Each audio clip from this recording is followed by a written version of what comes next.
Hi third graders, my name is Miss Rose and I'm going to teach you how to access your Clever and your Canvas today. So to begin, the screen that you're looking at is my iPad screen, and you might notice that there's one app on my screen, and that's because we're only going to focus on that one right now. And it's listed as Clever. If you're brand new to the district, this will be a really great video for you to learn how to use this program and how to access several others.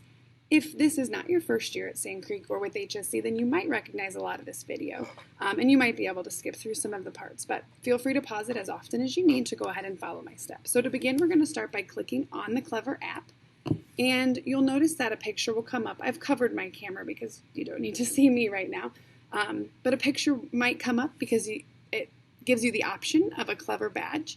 But you can click Login with username and password, which was the green bar at the purple bar at the bottom. And it's going to give you an option to type in your district, or it might also pop up for the district for you already. So if you make it to this page, you're in great shape. And you're going to click Login with Active Directory. This is going to ask you to type in your email.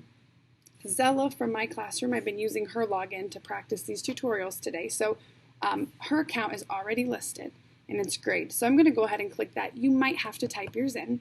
And I'm going to pause my recording right now to type in Zella's password so that it stays private. And this would be a really good time for you to pause the video and type in your username and password. Okay, I've typed in Zella's password, and I'm going to go ahead and click the Sign In button. It's going to take us to a Clever homepage. Now, Zella's in my class, so it's going to show my name for my page. Yours might say a different teacher's name because you're enrolled in a different class, and that's okay. If you want to click on your teacher's page, you're more than welcome to. They might have different apps than I have listed there.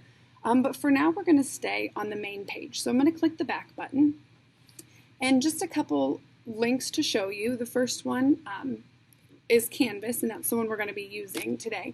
The next one is Pearson. We're not really going to use that. The McGraw-Hill, the red and white one, that's an important app, and you're going to use that app when you need to get to Everyday Math, which Mr. Sowers has. You might have already seen Mr. Sowers' video teaching you how to use that. So those are the main apps. On this page, there are a couple others that you might use throughout the year, but for right now, we're going to focus on Canvas. So if you'll go ahead and click on the Canvas page right under District Links, and it's going to take you to a page that, for Zella, it does say that she's denied access, and that's just because my page isn't published yet.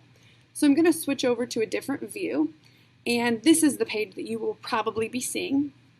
And if you are on Safari through your iPad, which you most likely are, some of these pictures may not show up. This is an issue they're having across the entire district on this main page. So if yours looks a little bit weird, that's okay. But the important part is that you scroll down to the yellow box that says Virtual Instruction. This is where we're going to be housing all the information for all the third grade classes. And your third grade class page, the virtual instruction landing page, it might look a little different. There might be a different picture at the top, or obviously it might say your teacher's name if you're not in my class. And some of the buttons are different looking, but they're all the same 5 buttons. So underneath my picture, you'll notice that I have a button for Schedule, for Zoom, Specials, Web Links, and the S'more Weekly Newsletter. The S'more Weekly Newsletter is mostly for your parents. You won't really need to access that page much.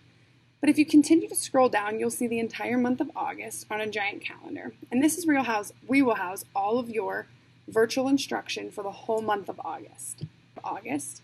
And for this specific activity, I'm going to show you August 11th. So if you click on August 11th, it will take you to the same landing page. It says Reading, Writing, and then Math. And we're going to look at Writing quickly. And if you look at Writing, it tells you specifically all the tasks you have for that day.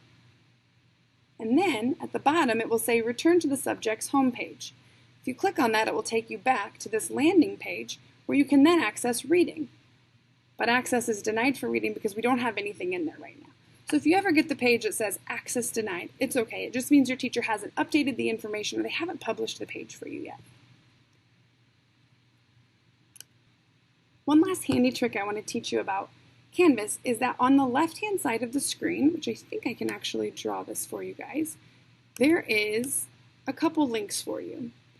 There's Home right here, and then there's Clever, and that's the first program I taught you. So first you got to Clever to figure out how to get to Canvas, and now if I needed to go back to Clever, I would just click on that Clever link. Next is Office 365 if you need to make Microsoft Word documents. If you need to make a PowerPoint, these are really great places to go, and they're housed right there.